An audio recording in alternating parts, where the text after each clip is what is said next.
जय सिया राम, जय बालाजी महाराज। प्रिय भक्तों, आप सभी को मेरा सादर नमस्कार। प्रिय भक्तों, आज का वीडियो वह भक्त जरूर सुने जिनके जीवन में विभिन्न प्रकार की परेशानियां व संकट हमेशा बना रहता है, जिनके बहुत दिनों से इच्छा व मनोकामना पूरी नहीं हो रही है। उन सभी भक्तों से निवेदन है कि यह वीडियो पूरा देखें। इस वीडियो के माध्यम से बताया गया सिद्ध मंत्र पूरा सुने, फिर देखें चमत्कार।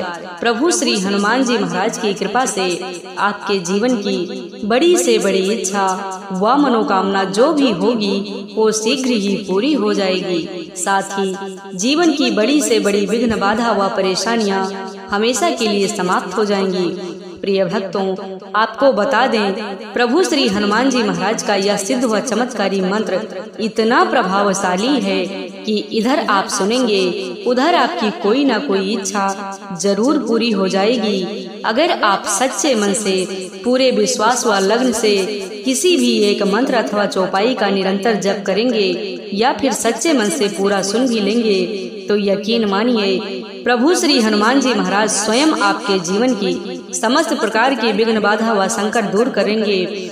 साथ ही आपके जीवन की बड़ी से बड़ी इच्छा व मनोकामना शीघ्र ही पूरी करके जीवन में सभी सुखों की प्राप्ति होगी। प्रिय भक्तों, अगर आपको प्रभु श्री हनुमान जी महाराज पर पूरा भरोसा होगा तो निश्चय ही चमत्कार देखने को मिलेगा व प्रभु श्री हनुमान जी महाराज की कृपा प्राप्त होगी। प्रिय भक्तों, अगर आपके जीवन में परेशानियां बढ़ी हैं, आपके जीवन में प्रतिदिन परेशानियां बढ़ती जा रही हैं, तो घबराइए मत। जिस दिन से आप किसी भी एक मंत्र अथवा चौपाई का नित्य जप करना व 108 बार पूरा सुनना प्रारंभ कर देंगे, उसी दिन से आपके जीवन की समस्त प्रकार की परेशानियां धीरे धीरे खत्म होने लगेगी। आपकी बड़ी से बड़ी इच्छा व मनोकामना पूरी हो जाएगी। प्रिय भक्तों, आइए बिना देर किए इस महाशक्तिशाली व सिद्ध मंत्र को सुने। इससे पहले आप सभी भक्तों से छोटा सा निवेदन है कि यदि आप चैनल पर नए होइएगा तो चैनल को सब्सक्राइब करके कमेंट में जय श्री राम, जय बालाजी महाराज लिखकर अपनी हाजिरी अवश्य लगा दीजिएगा। प्रिय भक्तों, मंत्र कुछ इस प्रकार है। ओम नमो हनुमते रुद्र अवताराय देवदानव वर्षि मुनिवरदाय रामदूताय स्वाहा। ओम नमो हनुमते रुद्र अवताराय देवदानव वर्षि मुनिवरदाय रामदूताय स्वाहा। ओम नमो हनुमते रुद्र अवताराय देवदानव वर्षि मुनिवरदाय रामदूताय स्वाहा। ओम नमो हनुमते रुद्र अवताराय देवदानव वर्षि मुनिवरदाय रामदूताय स्वाहा। ओम नमो हनुमते रुद्र अवताराय देवदानव वर्षि मुनिवरदाय रामदूताय स्वाहा। ओम नमो हनुमते रुद्र अवताराय देवदानव वर्षि मुनिवरदाय रामदूताय स्वाहा। ओम नमो हनुमते रुद्र अवताराय देवदानव वर्षि मुनिवरदाय रामदूताय स्वाहा। ओम नमो हनुमते रुद्र अवताराय देवदानव वर्षि मुनिवरदाय रामदूताय स्वाहा। ओम नमो हनुमते रुद्र अवताराय देवदानव वर्षि मुनिवरदाय रामदूताय स्वाहा। ओम नमो हनुमते रुद्र अवताराय देवदानव वर्षि मुनिवरदाय रामदूताय स्वाहा। ओम नमो हनुमते रुद्र अवताराय देवदानव वर्षि मुनिवरदाय रामदूताय स्वाहा। ओम नमो हनुमते रुद्र अवताराय देवदानव वर्षि मुनिवरदाय रामदूताय स्वाहा। ओम नमो हनुमते रुद्र अवताराय देवदानव वर्षि मुनिवरदाय रामदूताय स्वाहा। ओम नमो हनुमते रुद्र अवताराय देवदानवर्षिमुनिवरदाय रामदूताय स्वाहा। ॐ नमो हनुमते रुद्रावताराय देवदानवर्षिमुनिवरदाय रामदूताय स्वाहा। ॐ नमो हनुमते रुद्रावताराय देवदानवर्षिमुनिवरदाय रामदूताय स्वाहा।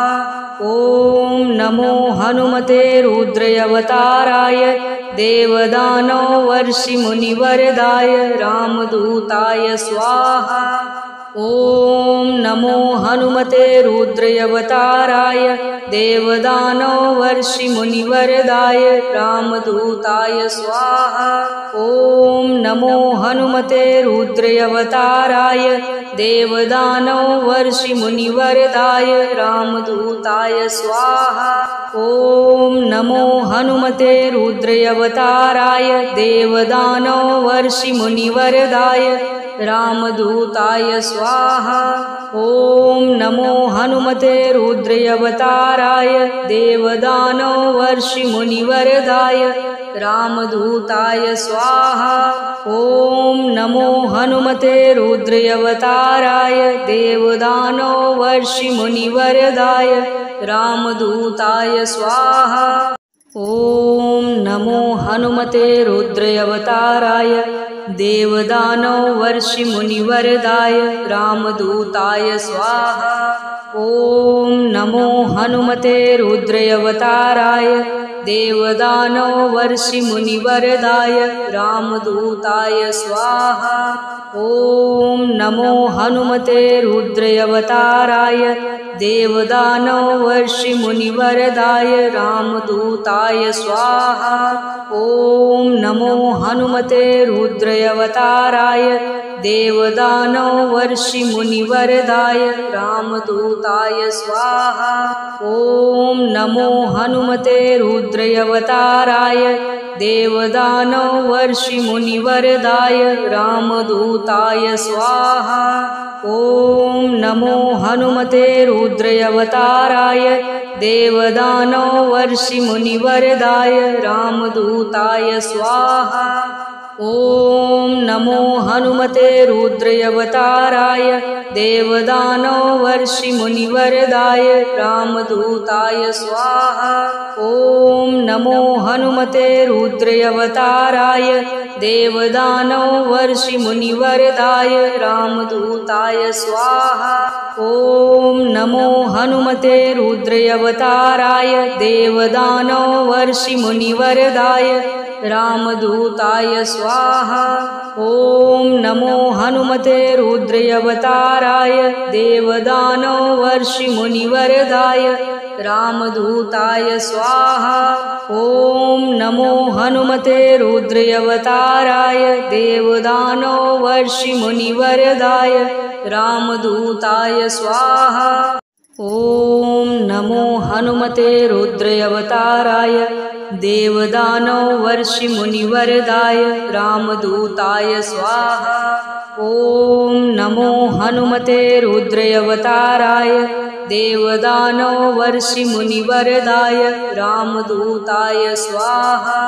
ॐ नमो हनुमते रुद्रावताराय देवदानवर्षिमुनिवरदाय रामदूताय स्वाहा।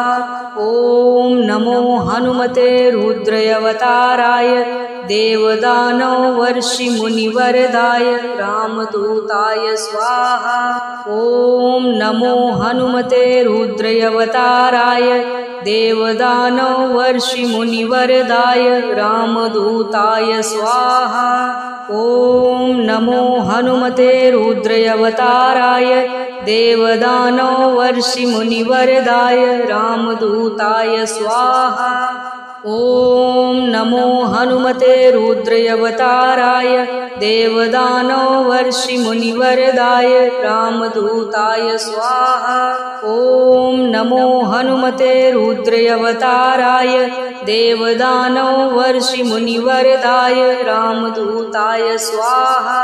ॐ नमो हनुमते रुद्रावताराय देवदानवर्षिमुनिवरदाय रामदूताय स्वाहा। ॐ नमो हनुमते रुद्रावताराय देवदानवर्षिमुनिवरदाय रामदूताय स्वाहा। ॐ नमो हनुमते रुद्रावताराय देवदानवर्षिमुनिवरदाय रामदूताय स्वाहा। ॐ नमो हनुमते रुद्रावताराय देवदानवर्षिमुनिवरदाय रामदूताय स्वाहा। ॐ नमो हनुमते रुद्रावताराय देवदानवर्षिमुनिवरदाय रामदूताय स्वाहा। ॐ नमो हनुमते रुद्रावताराय देवदानवर्षिमुनिवरदाय रामदूताय स्वाहा। ॐ नमो हनुमते रुद्रावताराय देवदानवर्षिमुनिवरदाय रामदूताय स्वाहा। ॐ नमो हनुमते रुद्रावताराय देवदानवर्षिमुनिवरदाय रामदूताय स्वाहा। ॐ नमो हनुमते रुद्रावताराय देवदानवर्षिमुनिवरदाय रामदूताय स्वाहा। ॐ नमो हनुमते रुद्रावताराय देवदानवर्षिमुनिवरदाय रामदूताय स्वाहा। ॐ नमो हनुमते रुद्रावताराय देवदानवर्षिमुनिवरदाय रामदूताय स्वाहा। ॐ नमो हनुमते रुद्रावताराय देवदानवर्षिमुनिवरदाय रामदूताय स्वाहा। ॐ नमो हनुमते रुद्रावताराय देवदानवर्षिमुनिवरदाय रामदूताय स्वाहा। ॐ नमो हनुमते रुद्रावताराय देवदानवर्षिमुनिवरदाय रामदूताय स्वाहा। ॐ नमो हनुमते रुद्रावताराय देवदानवर्षिमुनिवरदाय रामदूताय स्वाहा। ॐ नमो हनुमते रुद्रावताराय देवदानवर्षिमुनिवरदाय रामदूताय स्वाहा।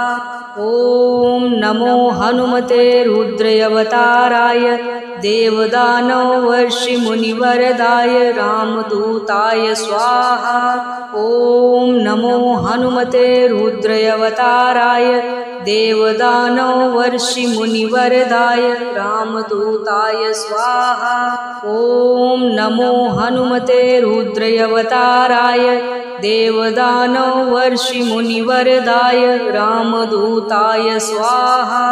ॐ नमो हनुमते रुद्रावताराय देवदानवर्षिमुनिवरदाय रामदूताय स्वाहा। ॐ नमो हनुमते रुद्रावताराय देवदानवर्षिमुनिवरदाय रामदूताय स्वाहा। ॐ नमो हनुमते रुद्रावताराय देवदानवर्षिमुनिवरदाय रामदूताय स्वाहा। ॐ नमो हनुमते रुद्रावताराय देवदानवर्षिमुनिवरदाय रामदूताय स्वाहा। ॐ नमो हनुमते रुद्रावताराय देवदानवर्षिमुनिवरदाय रामदूताय स्वाहा।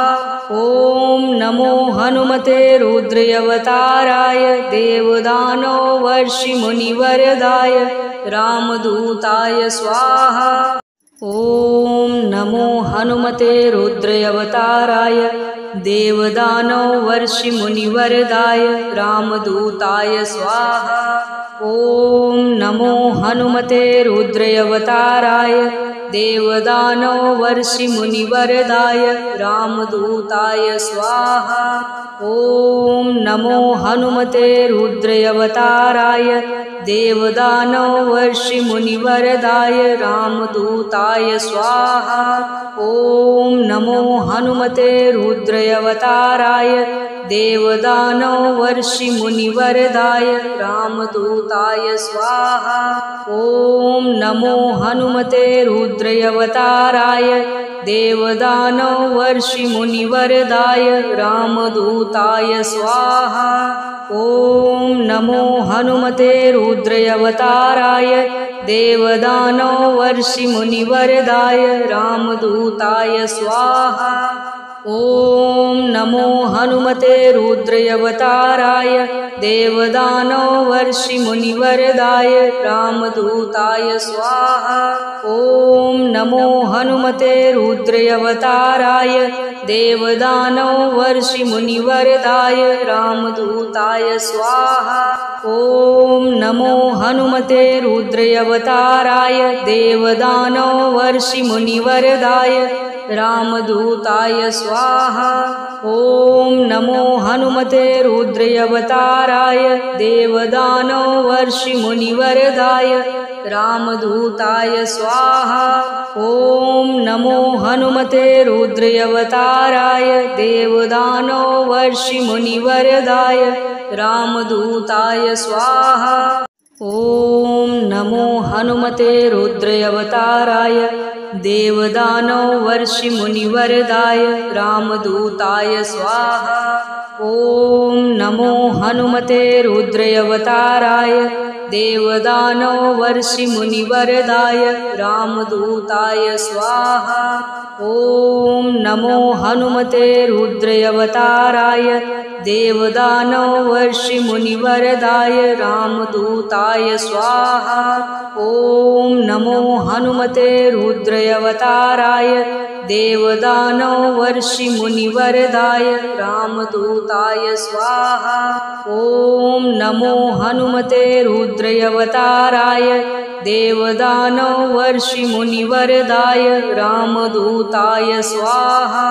ॐ नमो हनुमते रुद्रावताराय देवदानवर्षिमुनिवरदाय रामदूताय स्वाहा। ॐ नमो हनुमते रुद्रावताराय देवदानवर्षिमुनिवरदाय रामदूताय स्वाहा। ॐ नमो हनुमते रुद्रावताराय देवदानवर्षिमुनिवरदाय रामदूताय स्वाहा। ॐ नमो हनुमते रुद्रावताराय देवदानवर्षिमुनिवरदाय रामदूताय स्वाहा। ॐ नमो हनुमते रुद्रावताराय देवदानवर्षिमुनिवरदाय रामदूताय स्वाहा।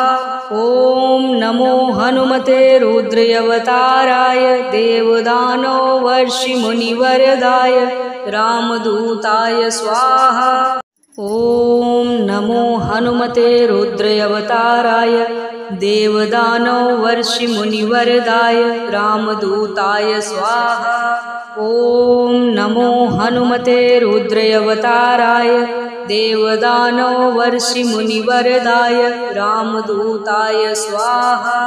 ॐ नमो हनुमते रुद्रावताराय देवदानवर्षिमुनिवरदाय रामदूताय स्वाहा। ॐ नमो हनुमते रुद्रावताराय देवदानवर्षिमुनिवरदाय रामदूताय स्वाहा। ॐ नमो हनुमते रुद्रावताराय देवदानवर्षिमुनिवरदाय रामदूताय स्वाहा। ॐ नमो हनुमते रुद्रावताराय देवदानवर्षिमुनिवरदाय रामदूताय स्वाहा। ॐ नमो हनुमते रुद्रावताराय देवदानवर्षिमुनिवरदाय रामदूताय स्वाहा। ॐ नमो हनुमते रुद्रावताराय देवदानवर्षिमुनिवरदाय रामदूताय स्वाहा। ॐ नमो हनुमते रुद्रावताराय देवदानवर्षिमुनिवरदाय रामदूताय स्वाहा। ॐ नमो हनुमते रुद्रावताराय देवदानवर्षिमुनिवरदाय रामदूताय स्वाहा। ॐ नमो हनुमते रुद्रावताराय देवदानवर्षिमुनिवरदाय रामदूताय स्वाहा। ॐ नमो हनुमते रुद्रावताराय देवदानवर्षिमुनिवरदाय रामदूताय स्वाहा। ॐ नमो हनुमते रुद्रावताराय देवदानवर्षिमुनिवरदाय रामदूताय स्वाहा। ॐ नमो हनुमते रुद्रावताराय देवदानवर्षिमुनिवरदाय रामदूताय स्वाहा। ॐ नमो हनुमते रुद्रावताराय देवदानवर्षिमुनिवरदाय रामदूताय स्वाहा। ॐ नमो हनुमते रुद्रावताराय देवदानवर्षिमुनिवरदाय रामदूताय स्वाहा। ॐ नमो हनुमते रुद्रावताराय देवदानवर्षिमुनिवरदाय रामदूताय स्वाहा। ॐ नमो हनुमते रुद्रावताराय देवदानवर्षिमुनिवरदाय रामदूताय स्वाहा। ॐ नमो हनुमते रुद्रावताराय देवदानवर्षिमुनिवरदाय रामदूताय स्वाहा। ॐ नमो हनुमते रुद्रावताराय देवदानवर्षिमुनिवरदाय रामदूताय स्वाहा। ॐ नमो हनुमते रुद्रावताराय देवदानवर्षिमुनिवरदाय रामदूताय स्वाहा। ॐ नमो हनुमते रुद्रावताराय देवदानवर्षिमुनिवरदाय रामदूताय स्वाहा। ॐ नमो हनुमते रुद्रावताराय देवदानवर्षिमुनिवरदाय रामदूताय स्वाहा। ॐ नमो हनुमते रुद्रावताराय देवदानवर्षिमुनिवरदाय रामदूताय स्वाहा। ॐ नमो हनुमते रुद्रावताराय देवदानवर्षिमुनिवरदाय रामदूताय स्वाहा। ॐ नमो हनुमते रुद्रावताराय देवदानवर्षिमुनिवरदाय रामदूताय स्वाहा। ॐ नमो हनुमते रुद्रावताराय देवदानवर्षिमुनिवरदाय रामदूताय स्वाहा। ॐ नमो हनुमते रुद्रावताराय देवदानवर्षिमुनिवरदाय रामदूताय स्वाहा। ॐ नमो हनुमते रुद्रावताराय देवदानवर्षिमुनिवरदाय रामदूताय स्वाहा। ॐ नमो हनुमते रुद्रावताराय देवदानवर्षिमुनिवरदाय रामदूताय स्वाहा। ॐ नमो हनुमते रुद्रावताराय देवदानवर्षिमुनिवरदाय रामदूताय स्वाहा। ॐ नमो हनुमते रुद्रावताराय देवदानवर्षिमुनिवरदाय रामदूताय स्वाहा। ॐ नमो हनुमते रुद्रावताराय देवदानवर्षिमुनिवरदाय रामदूताय स्वाहा। ॐ नमो हनुमते रुद्रावताराय देवदानवर्षिमुनिवरदाय रामदूताय स्वाहा। ॐ नमो हनुमते रुद्रावताराय देवदानवर्षिमुनिवरदाय रामदूताय स्वाहा। ॐ नमो हनुमते रुद्रावताराय देवदानवर्षिमुनिवरदाय रामदूताय स्वाहा। ॐ नमो हनुमते रुद्रावताराय देवदानवर्षिमुनिवरदाय रामदूताय स्वाहा। ॐ नमो हनुमते रुद्रावताराय रुद्रयवताराय देवदानवर्षिमुनिवरदाय रामदूताय स्वाहा। ॐ नमो हनुमते रुद्रयवताराय देवदानवर्षिमुनिवरदाय रामदूताय स्वाहा। ॐ नमो हनुमते रुद्रयवताराय देवदानवर्षिमुनिवरदाय रामदूताय स्वाहा। ॐ नमो हनुमते रुद्रयवताराय देवदानवर्षिमुनिवरदाय रामदूताय स्वाहा। ॐ नमो हनुमते रुद्रयवताराय देवदानवर्षिमुनिवरदाय रामदूताय स्वाहा। ॐ नमो हनुमते रुद्रयवताराय देवदानवर्षिमुनिवरदाय रामदूताय स्वाहा। ॐ नमो हनुमते रुद्रयवताराय देवदानवर्षिमुनिवरदाय रामदूताय स्वाहा। ॐ नमो हनुमते रुद्रयवताराय देवदानवर्षिमुनिवरदाय रामदूताय स्वाहा। ॐ नमो हनुमते रुद्रयवताराय देवदानवर्षिमुनिवरदाय रामदूताय स्वाहा।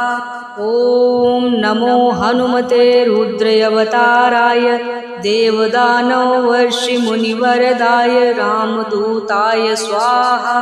ॐ नमो हनुमते रुद्रयवताराय देवदानवर्षिमुनिवरदाय रामदूताय स्वाहा।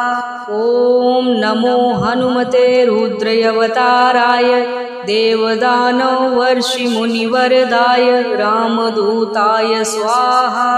ॐ नमो हनुमते रुद्रयवताराय देवदानवर्षिमुनिवरदाय रामदूताय स्वाहा। ॐ नमो हनुमते रुद्रयवताराय देवदानवर्षिमुनिवरदाय रामदूताय स्वाहा। ॐ नमो हनुमते रुद्रयवताराय देवदानवर्षिमुनिवरदाय रामदूताय स्वाहा। ॐ नमो हनुमते रुद्रयवताराय देवदानवर्षिमुनिवरदाय रामदूताय स्वाहा। ॐ नमो हनुमते रुद्रयवताराय देवदानवर्षिमुनिवरदाय रामदूताय स्वाहा। ॐ नमो हनुमते रुद्रयवताराय देवदानवर्षिमुनिवरदाय रामदूताय स्वाहा। ॐ नमो हनुमते रुद्रयवताराय देवदानवर्षिमुनिवरदाय रामदूताय स्वाहा। ॐ नमो हनुमते रुद्रयवताराय देवदानवर्षिमुनिवरदाय रामदूताय स्वाहा। ॐ नमो हनुमते रुद्रयवताराय देवदानवर्षिमुनिवरदाय रामदूताय स्वाहा। ॐ नमो हनुमते रुद्रयवताराय देवदानवर्षिमुनिवरदाय रामदूताय स्वाहा।